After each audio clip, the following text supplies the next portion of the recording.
Hey, everybody. Welcome to the Health Coaches Podcast. I am normally your host, but I think today maybe am I considered a guest or I don't even know what today. Well, you're going to be the client today, right? The client. That's right. I'm Howard Jacobson. I'm your other co-host, and today I'm going to be the coach. Kevin has bravely agreed to lay out his dirty underwear in public about getting some coaching about some health behaviors, right? Yeah, I don't actually have to bring out my dirty underwear though, right? Like literally. Well, for all the people who are just listening to the audio, good for you. Yeah, they're going to miss out on the real fun. But so we're this is episode 27. We kind of say that. And today, we wanted to kind of discuss, we're doing kind of a coaching sample, but we wanted to do that sort of live here. We've done a little bit of coaching. The previous episode, Howard did some coaching, and I think those are really, instead of just every single time discussing a topic and just giving our points of view, it's kind of cool to see the live in action, like how would you handle it? And generally, whenever we've done that sort of thing or shared that sort of a conversation within the coach training courses that we've done, everybody really likes that. And I know personally, that I've found that to be always a helpful way to learn from other coaches. So yeah, so let's do it, and maybe we can pause and do commentary while we're doing it if it comes up. I don't know if it will or not. Yeah. But, cool. Okay, well let's put on our coach client hat, and there you go. That's not dirty underwear, is it? Well, I mean, they're down below. You can't see them. They're out of the video. All right, so let's be professional here. It's my job to set the tone. So, Kevin, how's it going, man? Hey, Howard. Pretty good overall. Just kind of had some stuff that I wouldn't mind talking with you about. All right, so tell me what's going on. Well, overall, it's not that I've slipped off and I'm just eating junk food all day, every day. But I have, partly sort of throughout this kind of pandemic time and partly, I think maybe even goes back a little before that to when Baylor, my son, who's now 17 months old, started eating, incorporating a little more solid foods and things, that I'm just kind of eating, it feels like maybe more than I need. Okay. So, or maybe even at times that I don't need to, or there's, couple of 5 pounds or something like that I probably could stand to drop off to look better with my shirt off, whatever. But gotcha. So when you say you're eating more than you need, is the evidence for that you're 5 or so pounds overweight, or in the moment, do you feel I'm overeating? So I think really it's more about just the 5 pounds or so. I'm really up about 10 pounds from where I was at last year, but I had a knee injury and started doing some more weight training when I couldn't run for a while there. And I've tried to put on a little bit of muscle. So, it's kind of somewhere in between there. Just feels like there's a few extra pounds. Really when I'm eating, I don't feel like I'm overeating at any one sitting. Mm-hmm. I don't feel stuffed after a meal or anything like that. So it's more about, the just kind of where things sit. Uh-huh. So would you say you're eating more frequently or more calorically dense food, or because of the knee injury, you're eating the same as you were before and you're just not burning as many calories? Do you have a theory or a sense? Yeah. So at first I felt like with the knee injury, I had a few months where I just went from, running every day and training for the half marathon that I did in November, and then just kind of continuing that on until the knee got hurt, to I couldn't run at all for about 3 months. And then I had to slowly build back up. So, initially it was like, okay, I'm still eating the way that I was when I had to fuel that amount of running. Uh-huh. Although now my running is, basically back up to where it was. I've kind of, have it broken up to where I can do a little bit of strength training and split sessions of shorter running morning and the afternoon. So, I think there's a combination though of sort of higher caloric density as well as more frequency, maybe. Gotcha. Okay. And then the other thing that keeps coming to my mind is that I've started having breakfast earlier. Mm-hmm. 8 o'clock instead of 10 o'clock. Okay.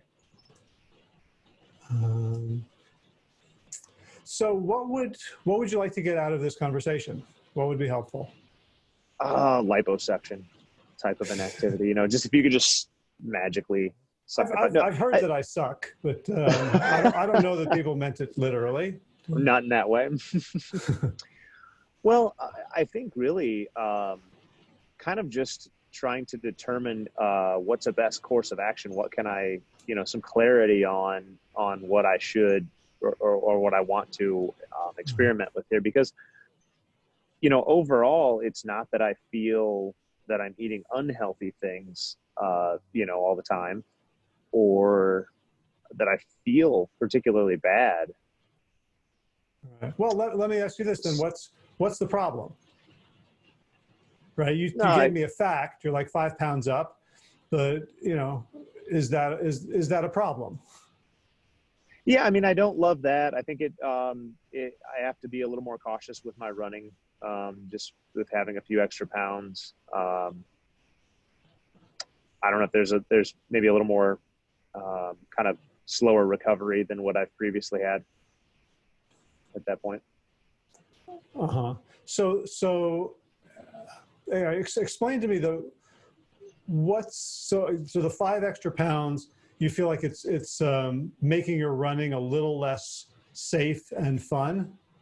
Yeah. That's a great way to put it, the fun, because it feels like more work than previously. And certainly I feel like I have to slow it down or not push myself as hard, unless I just don't go as far. Gotcha. Okay. So it sounds like the first part is to address the food rather than ramping up the running, since running while heavier feels a little bit scary. Right. Yeah. Okay. So you say you're not overeating at any particular meal. You're not ending up stuffed, but you're eating things that might be a little bit more calorically dense. So give me an example of something you've eaten in the last few days that you kind of know, like, this is contributing to the weight gain. Well, so the example that I always go to is we like to, for the evening meal, a lot of those meals are very heavy sauce type of thing. So like last night, for example, I made all this, these fresh vegetables and all this great stuff, but then also, a baked sweet potato with like a plant-based cheese sauce type of a thing on top, like a salsa con queso type of a thing. Mm-hmm. But, in order to do that, you're taking a cup of cashews and some salsa and, all that sort of thing to blend it. So the sauces, that was last night's example. And just in general, I feel like it's pretty common for it to be a heavier, rich sauce like that. Okay. So is there anything else? Are there like snacks you're having that you weren't having before? Yeah, I think so. And that's where I mentioned kind of eating with the baby a little bit. His meals are maybe differently timed. So I certainly kind of then wonder about that morning thing. I was doing more of a later breakfast. It might be 10 o'clock or even 11 o'clock sometimes before I had breakfast previously. And now I'm going to 8 o'clock because that's when he eats. And it's sort of hard to eat at another time unless I just have a smoothie ready to grab. What makes it hard to eat at another time? He doesn't let me put him down. Okay. So you're in charge. So you eat when you can, sleep when you can. Yeah. Well, yeah. So, and I know this, Howard, but just so that everybody knows, I take care of him during the day, Monday through Friday. And so He has a nap in the afternoon. It's kind of sporadic because he doesn't love to sleep. And I kind of get to set him in his high chair at 8 o'clock for a little bit at breakfast, and then at noon or so for a little bit at lunch. And that's when my hands are free and so that's the easiest time for me to eat. Right. And then on top of that, he's handing me bites of his. Uh-huh. Well, so like, what's he handing you? Well, I mean, generally not. He eats a lot of berries. He does smoothies a good bit because he likes those. There's like a cashew-based yogurt that he kind of likes. Okay. Those like noodles that are made out of lentils. Mm-hmm. So like calorically dense toddler food. Yes. And yeah, right. Like, so, I mean, the obvious solution I'm happy with a tomato for breakfast. Yeah, right. Don't feed him till 10. Does that work? No. All right. So we've got to work around that. Do you notice a difference in your energy, in your mood, in the cadence of your day if you're eating 2 hours earlier? I suppose it's kind of hard to say for me because it's come up, like, if I can pinpoint it to that being the reason, because it's come along with, him getting to this point and taking care of him and running around with him. But I do feel like, if I go back to a year ago or 2 years ago and I was eating, starting my day of eating at 10 o'clock, I always felt great. I mean, that was a good start for me. And I would make sure that I had some sort of physical activity at some point. I wouldn't eat unless I had done something, even if it was just a set of push-ups or something. So what were you eating for breakfast back in the day when you could eat at 10? It kind of varied. I've had phases where I did like a green smoothie that was mostly spinach, a little banana and some berries type thing, some chia seeds, or like an overnight oats type of thing. Those are kind of some of my go-tos for breakfast. Okay. And so if we just take those two, you feel like you wouldn't be able to eat those at 10 given your current childcare duties? Well, I suppose the smoothie, I mean, if that was ready and I could just kind of grab that and drink it with whatever he's doing, should be easy enough. Okay. So the smoothie would be, but the overnight oats, not so much. It would be harder to pin down or, to determine when I'd be able to. He's the boss, really. I mean, you say that I'm in charge, but this is not how it works. He's definitely in charge. Okay. So the smoothie would be doable to go back to the schedule that had you feeling great. Yeah. Certainly sounds like it had you feeling better than you feel now. Yeah. I mean, I think so then the thing that I go back to with that sort of thing, that, a smoothie, those liquid calories are just so easy. I mean, I could have a smoothie and the overnight oats and something else. Okay. So when you were having smoothies, did you feel like you were overeating on calories when you had your 10 o'clock smoothie? Not if I just had that. No, I mean, I could do that and then go about doing something else. Okay. So you don't feel like compelled to keep eating after a smoothie, even though it's liquid calories? I feel, no, I don't think that I feel compelled. I just certainly, if I'm, and maybe this is, as we talk about like the 10 o'clock and it's not while he's eating, I feel like if I'm sitting there and it's mealtime and I'm down at the table and I drink that smoothie and it's like, drinking a jug of water or whatever it is, it feels almost the same as that to me, that I could easily eat something else as well if it was right there. Gotcha. So it sounds like some of the things that have changed for you since you've become a full-time caregiver is that there's all this food that's available that's sort of yummy, more palatable than what you're used to because it's for your kid. Yeah. And you have less sort of mindful space to eat. Right. Right. Would you say that that's like, okay, if you look across the whole day, so we've got the cashew sauce on the baked potato at night. But like throughout the whole day, are there like more opportunities? Like, oh, Baylor needs a snack now. He needs to eat every 2 or 3 hours, and it's right there, and it's yummy. And why not? Why don't I just be social and have some with him? Yeah, I mean, that's a good point, because when you bring that up, it brings to mind, like, I don't know, an hour or two ago, he wanted, and now this is afternoon that we're talking, for those who are not on the call with us. He was having those Lara bars where it's just like dates and cashews mushed into a bar. Yeah. He was eating one of those, and it always ends up like he takes a bite and he either throws a chunk down or sticks a chunk in my mouth, or, whatever that is. And I end up with a half a Lara bar, or a quarter of a Lara bar, just randomly at a time when I had no hunger or plan to eat. Uh-huh. Gotcha. So as you hear yourself describe your current eating, does anything, one of the nice things about coaching is when we talk out loud, we hear ourselves talk. Like, Yeah. was there anything that you said that sort of surprised you? Like, oh, I do that. Or did you kind of know all this already?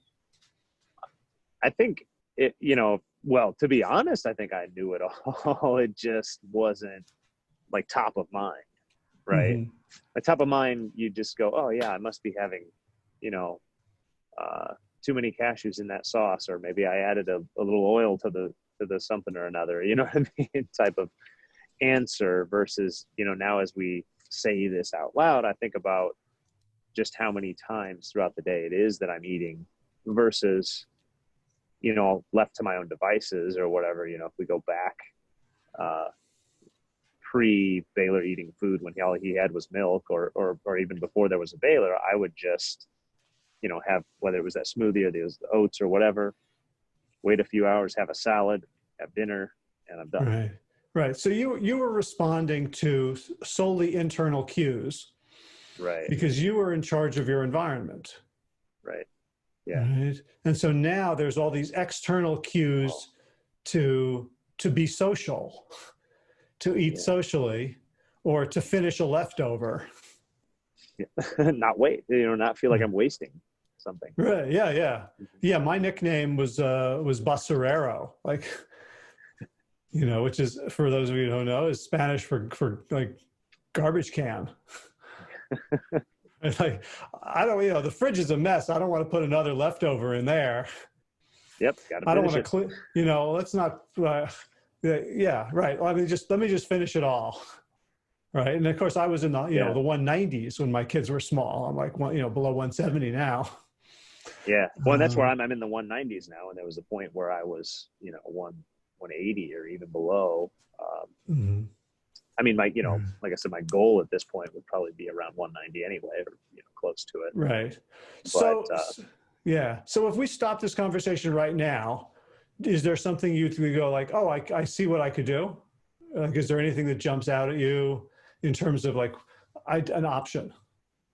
Well, I think a couple of things around like the extra eating that stick out to me is just the idea of being a little more mindful about, anytime I'm putting anything in my mouth, even if it is that little bite from Baylor or whatever it is, rather than just, carelessly doing it and absolutely no thoughts, if I can at least be present for that, be paying attention to that. And then, the idea of maybe I do the smoothie again, so that I can have it at whatever time I feel like it's appropriate for myself. Okay. So one thing that comes up for me is, if I'm imagining myself in your position and remembering myself in your position, it was very hard to be mindful because there was always a lot going on. So one of the things that can help us be mindful is to create a rule that becomes like a little bit of a electric fence. Like, it won't hurt you, but it'll shock you a little bit and bring you back into the present to make the decision. Because it sounds like right now you're eating in a way that's not actually, you're not making decisions. Right. Right. You're just reactive to situations, and you've sort of let go of agency. So is there some tactic or ritual or rule that you could impose on your eating so that you get to make a decision instead of just going with the flow? Well, I'm trying to think of how would be the, kind of the way to word that, but I'm, Mhm. Well, let's start simply. Is there some food you're eating now that you'd like to stop eating or eat less of? well, I think overall, like the initial thing would just be food that's not mine, or food that I'm eating just in order to not waste it, or just because it's, Mm. Baylor didn't eat it. So maybe we call that Baylor's scraps. Okay. Is that the food that Okay. So what would you like your relationship to Baylor scraps to be? I really don't need to eat them. There's Okay. really no reason for me to have them. Um, the one thing with Baylor's, extras is that I don't know. I think that I would like to be comfortable enough that if he is trying to share, that I would take that To take it and eat it? and eat. Yes, because he does. He's got a little fork and he goes to put it in your mouth, and he's so excited about it, and I don't want to take that away. Okay. I want to be great, So, express gratitude and take that and show that to him. okay. So does that But include the quarter of the Larabar? no, but no, I mean, because those really, I don't have a time when I intentionally plan to eat a Larabar myself. Mm-hmm. You know, So what food is he likely to stick in your mouth? oh God, could be anything. he any of those things that he eats, he often likes to. If he's having something, he wants to share it with me or the dog or whoever's Okay. around. So then how do you say no to the Larabar? Like, Well, those, I think it tends to be more that I just take it. I hand uh-huh. him a bite, and if he doesn't want the whole thing, or if he, you know, tosses it aside, then instead of throwing it out, I eat it. I see. Okay. So the Larabar, I think, is different than he's having some blueberries and hands me one. Okay. So it sounds like the amount he would hand you would be very homeopathic. He wouldn't like feed you an entire bowl of lentil noodles. Right. Right. He might give you Right. one or two and you want to be engaged with him and take it and make him happy. Yes, exactly. Okay. So if that was your MO around food, like you're not initiating, you're not eating the Larabars or the very sweet things, and if he sticks something in your mouth once or twice during a food sit down, you'll eat it. Is that how you'd like to deal with eating, with Baylor scraps? Yeah, I think that's a good way to put it, a good way to say it. That Okay. so the only things that I would eat, of the Baylor scraps or whatever is just the things that, a bite or two that he hands me at a given meal. Okay.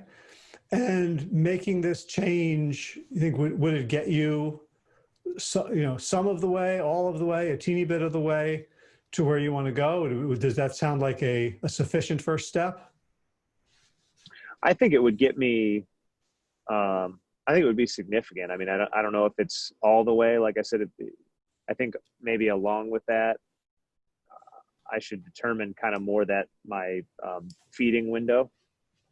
And because that's the other big thing that I changed was, like I said, eating earlier, and that's kind of based on I had been eating a little bit later to give myself that 15 hours or Mm-hmm. so of an intermittent fast type thing, right? A fasted Right. time from evening until Mm-hmm. morning. But then, you read a little more information. It says, well, it's a little better to have your fed window begin in the morning rather than later in the day. And Uh-huh. so I think I just kind of almost took information from too many places and compiled them together or something, Uh-huh. Well, and made it too the complex. information you were getting from your own body was that 10 o'clock was a fine time to have breakfast. I felt awesome. Uh-huh. Yeah. Okay. So do you want to add that one as well? So I think so. Yeah. the I Baylor think scraps. Yeah. I was Go just going to ahead. say, I think the combination of the Baylor scraps and waiting until, and it was generally between 9 and 10, depending on how, what time dinner was the night before, such that I had at least 15 hours was generally what I was going for. And so that would be usually 9 would be 15 hours, 10 would be closer to 16, and in that range. Okay. So is that doable to make this, can you make the smoothie to have later? Well, honestly, that's one of the baby's favorite activities, is to help me make a smoothie. So what I could do, if that's the goal, is I could have him do his breakfast, and then we clean up from all of that. And he would be excited to, come over and sit on the edge of the counter or stand on the counter and throw bananas and spinach into the Vitamix for me. That's like his favorite activity, if I can come up with something to blend every day. Uh-huh. He's named the Vitamix.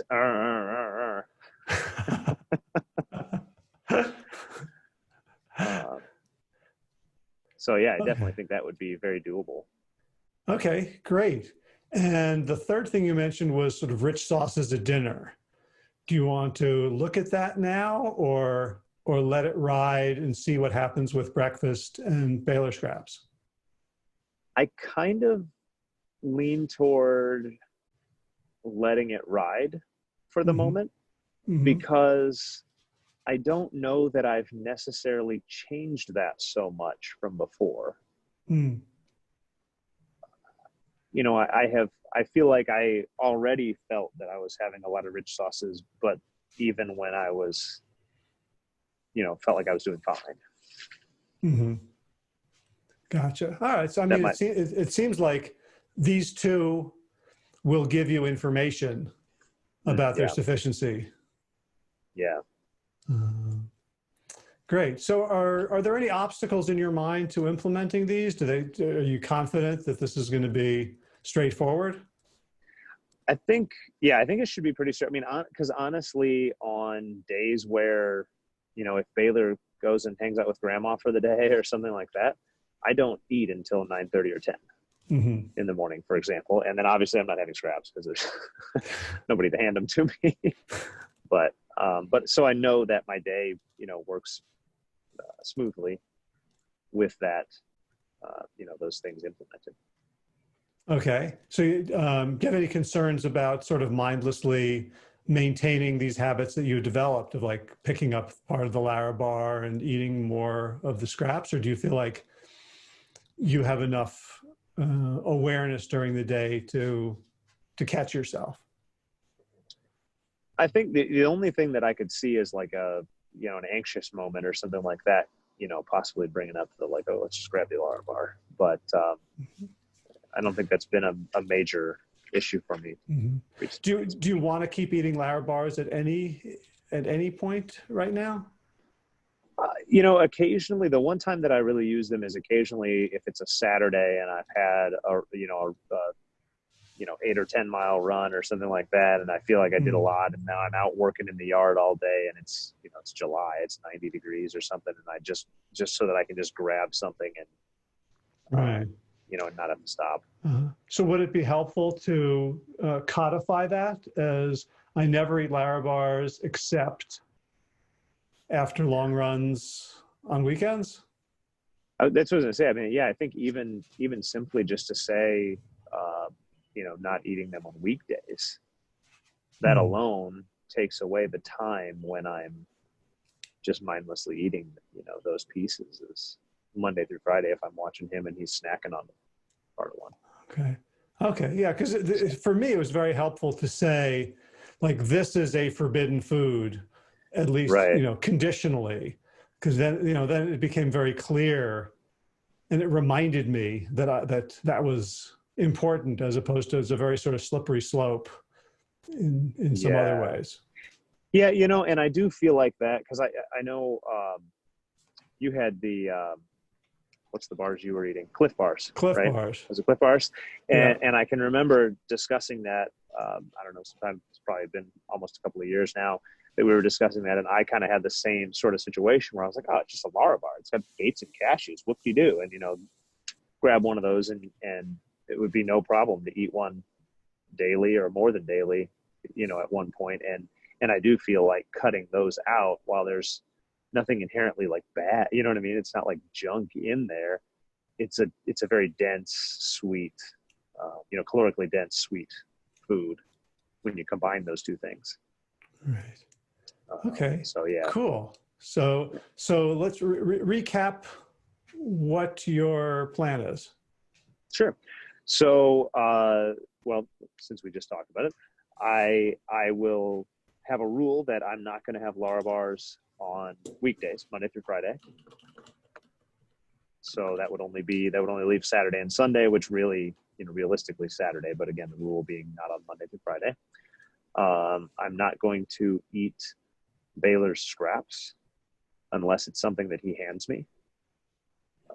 Just kind of, keeping the peace and having the enjoyment with him and seeing that smile. I don't want to miss out on the dimples. So what are you going to do if there's scrap leftovers and he hasn't eaten them and he hasn't handed them to you? Honestly, he eats a lot of the same things so much that if I didn't eat them, if I cook up a piece of tempeh or whatever and it's sitting there, I could either eat it or I could put it in a little container and give it to him at the next meal. Okay. And so are you willing to do that? I normally do that with at least some of it anyway. Okay. Just put all of it in that, but it's so easy, there's times where it's so easy to just be like, well, I bought the tempeh, I can eat it. Okay. Gotcha. So that's where I like the scraps, not having his scraps, and just they're honestly, most of it is not wasted. Mm-hmm. The only things that would be wasted is if it's like I cut up a tomato and we're probably not going to save that to the next meal, mm-hmm. Or whatever. But those noodles that he eats, or any of those things that are the more dense, calorically dense things that I'm having, they're perfectly savable. So cool. Okay, so that was number 2. Sorry, I interrupted you there. Yeah, no, that was for a good reason. And then the other one being that I will push my breakfast back, and instead of eating breakfast with him, I'm going to go with the smoothie, and I'll have him help me make it after his breakfast. That way it's naturally the earliest that we would ever get to that is 9 o'clock. And then push it back a little bit. All right. Sounds great. Yeah. Did you, is this what you were hoping to get? Yeah, no, that's, it is. It's funny because like some of it is just, I think some of those are things that in the back of my mind, I, kind of knew those things, but they were not coming to the surface. And that's where it's good. We talk about as a coach, helping the client see those blind spots or just to really be honest with yourself. And yeah, and just sometimes saying the thing out loud makes it real. Right. Like we can we can have the thought, all right, I'm going to stop eating his scraps. Yeah. But if it's just a thought, it's not as real. Right. As saying it out loud, saying it in front of another person, saying it in front of a podcast audience. A podcast audience, yeah. And if I keep eating the Lara bars and the scraps, and all of a sudden I, put on another 10 pounds and a little extra going on here or something, and you guys are all like, have you been eating the Lara bars, Kevin? Yeah. It's just, it feels more of a commitment to have said it. And normally the client's not going to be, live on a podcast or on YouTube or anything like that. But even just to say it to one other person, it just feels, like you said, more real, more of a set thing. Because I've said in the past to myself, like, oh, you don't need Lara bars, just don't eat those. But then, that afternoon, here's Baylor eating one, and there's a little chunk, it's only that size each time, all day. Right. 6 of those. That's why I was pushing for something that's not a slippery slope. Right. In terms of like your weekday rule.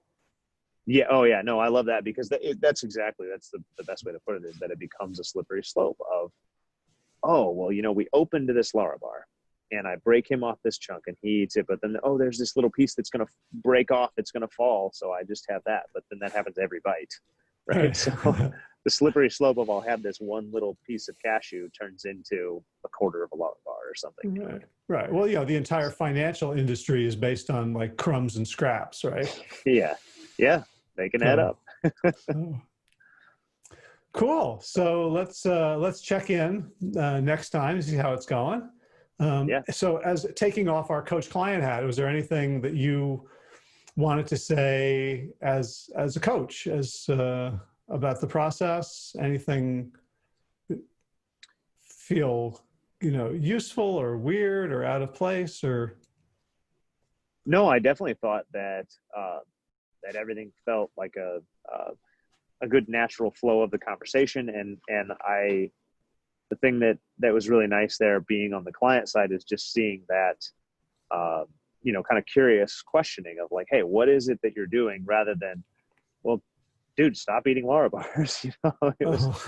It was instead, the question of what does this feel like that is too much for you? What is it that's going on? And just noticing that those types of questions bring out more and more of what's actually going on. The things that weren't top of mind for me as the client became part of the conversation as we went on. right. So I'll point out, I think this was a very straightforward session. There wasn't you're not a very challenging client around this topic. Right. So I didn't, there weren't any like, triple axles or right. Applause worthy moves, but I'll say, like, in the beginning, to get out the details. Yeah. And we didn't get into the fast assessment. We really didn't look at feelings, emotions, sensations. They didn't seem that relevant. Right. And we may discover, next time that, all this anxiety comes up when I don't eat the lentil noodles or something. Yeah. Right. Well, yeah, because that is the one thing that I said, if anything were to come up, would be that. I don't foresee it, but like you said, I think if I end up eating that, then that would, or doing, those slip ups, I think would be more along those lines. Right. And for me to omit it is not necessarily a mistake. That's, or if it is, it's certainly correctable. Yeah. And I didn't feel like there was any energy behind like emotional eating here. Right. It didn't feel like that to me from the way you were describing it. Yeah, go ahead. Well, just one thing that I wanted to point out that you said there is, you mentioned that if that was a mistake, or if that was, something that should have been approached, it's correctable. And so just to make sure that we point out kind of what that means, like how we can correct that. Right. And I think just kind of, because stakes are not like life or death. It's not like, if I eat part of a Lara bar, on Tuesday before we talk again, that I'm, it's that, okay, we've done this experiment, we've tried it, and now we can, the next thing maybe that we need to try is to move into that area. Right. So I want to say two more things. One is that I think I did check in a little bit whether emotional stuff would be important in this. I did 2 instances of stress testing. Like, okay, this is what I want to do. One of them, I interrupted you, right? And then there was another one, I can't remember what it was, but it was, checking, is this doable? Oh, it was about the breakfast. Right. Like, what are you going to do at 8? How can you make a smoothie? If you're doing childcare, can you actually take the time to make a smoothie? And you were like, activity. I'm bonding. Yep. Right. So that was one thing. The other thing is that I did spend a little bit of time at the beginning establishing what was at stake. And it wasn't a huge thing. It wasn't like a big deal. But I wanted you to be clear and for us to be clear together about why this matters. Right. And I think in this case, that was particularly important because it's not, it's not like the 5 pounds in itself is this big, terrible thing, and I think that's been part of, in my kind of superficial thinking about it, is like, it's 5 pounds or 8 pounds or, whatever that ends up being in the end. I could just decide to make that change and that'd be gone in a week or 2 or whatever. Right. Right. You can always put it off because it's so manageable. Right.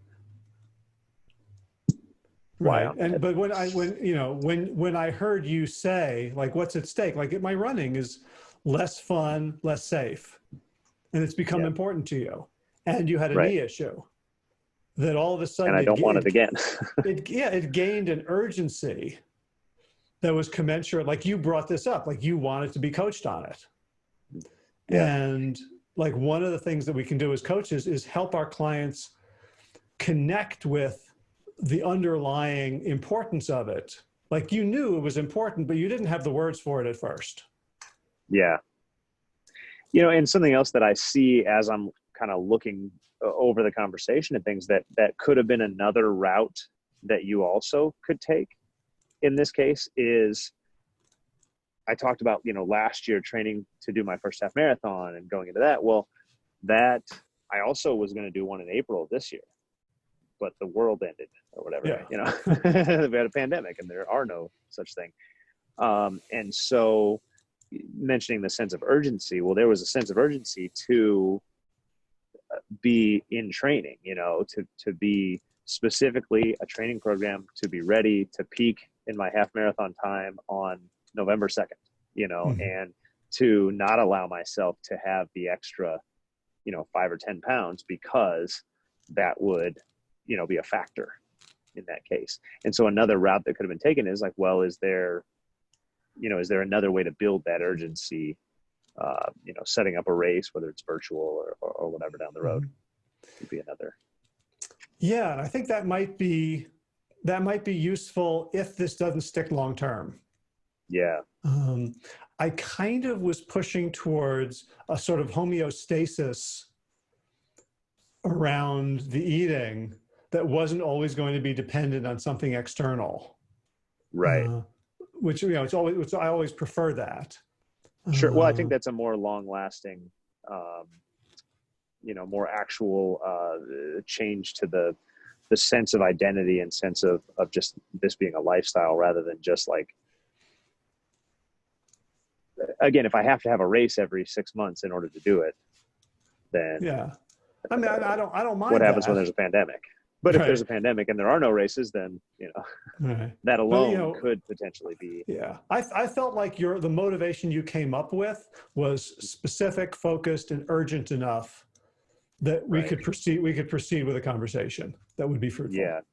Yeah. And I think we ended up with a fruitful resolution. I just kind of I kind of had that thought and wanted to make sure that we mentioned that that's another approach that if a coach took that, could also work even if it's not maybe as long-term of a kind of a, you know, again, that internal solution.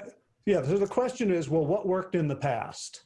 And there were two ways we could have looked at that. One was, what were you eating in the past that had you at your, you know, ideal weight? And the other was, what were you doing in your life that made it easier to eat that way? And so if it turns out it's just easy enough to, like, we don't need the motivation, I would rather, you know, not bring it in. Sure. But it's both there. It's based on a very important question. What has worked for you in the past? Yeah. Cool. Well, I think we're ready to wrap. Yeah, no, I think that was awesome. I always like it when you and I get to have sort of these conversations about what's going on with each other. Yeah, cool. So maybe in a couple of weeks, I can tell you about my extra 5 pounds. Oh yeah, perfect. It's actually, I feel like it's been a while since we've kind of done that, you know, and certainly they're not normally recorded like this. So it's kind of a fun way to do this today. Right. Well, my secret is to only weigh myself after I've run and sweated. So, that's a great idea. Stay under 170 that way, especially in July. Yeah. So I might ask you to return the favor. That'd be great. All right, Matt. You want to send everybody out with their marching orders to help us on our path to world domination? Yeah, so we are, you know, we're you can find us. Obviously, you're already listening to the Health Coaches podcast. You could be on YouTube, or you could be maybe just found this that someone posted. So if you want to go to any of the podcasting platforms, you can search the Health Coaches podcast and find us. If you go to YouTube, if you're listening and you want to see us, you can go to YouTube, and it's actually under the Plant Yourself it's just Plant Yourself, right, is the name Yeah. for the account, right? But then there's actually a playlist of the Health Coaches Podcast. You could email us to healthcoachespodcast@gmail.com if you have any questions or suggestions, or you want to tell us how wonderful we are or terrible we are. And other than that, it'd be great if you rated us, reviewed us, and thumbs upped at us, and whatever all those things are, wherever you're listening, because we want to spread the word and help it. Our goal is to help as many coaches as we can, so that they can help as many clients as they can, so that everybody just gets some benefit out of this. We want to improve the coaching kind of as a whole, as an industry, so that brings health to as many people as possible. Right on, man. Yeah. So thanks again for listening, Howard. Thanks so much. I think that was a fantastic way to spend our time today, especially for me. I totally got a discounted coaching rate there, coaching session there. So thank you very much. Oh, my pleasure. Thanks for being a willing and open and vulnerable volunteer. And I'll talk to you again soon. Yeah, next time my underwear will be clean. All right. I knew we couldn't go too long and staying classy. So. Well, I took off my professional client's hat, so. Right. All right, man. All right. Thanks, everyone. Have a great week.